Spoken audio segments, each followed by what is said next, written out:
এখানে পুরুল কেটে নিয়েছি, শুকো চিংড়ি নিয়েছি, এখানে হচ্ছে কুমড়ো, আলু আর হচ্ছে মূলো, আর এখানে হচ্ছে কপির ডাঁটা সেদ্ধ বসিয়ে দিয়েছি। এটাকে দিয়ে সব মিলিয়ে চচ্চড়ি করব। গরম হয়ে গেছে, শুকনো লঙ্কা দিয়ে দিলাম, চিংড়িটা দিয়ে দিচ্ছি, ভিজিয়ে রেখেছিলাম, দিয়ে ভালো করে ধুয়ে নিয়েছি।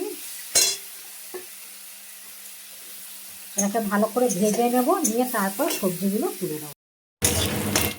চিংড়ি আর পেঁয়াজ ভাজা হয়ে গেছে, এবার আমি সবজিগুলো তুলে দিচ্ছি।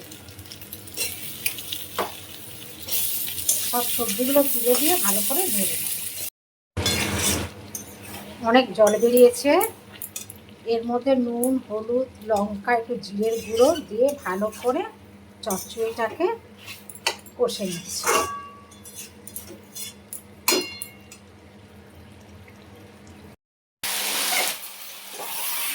চচ্চড়ি হয়ে গেছে, লাস্টে একটু মিষ্টি দিয়েছি, দিয়ে এবার নামিয়ে নেবো। গ্যাসটা বন্ধ করে দেবো, দিয়ে এবার নামিয়ে নেবো। পুরুল আর সবজি টবজি দিয়ে একেবারে শুকো চিংড়ি দিয়ে চচ্চড়ি কমপ্লিট।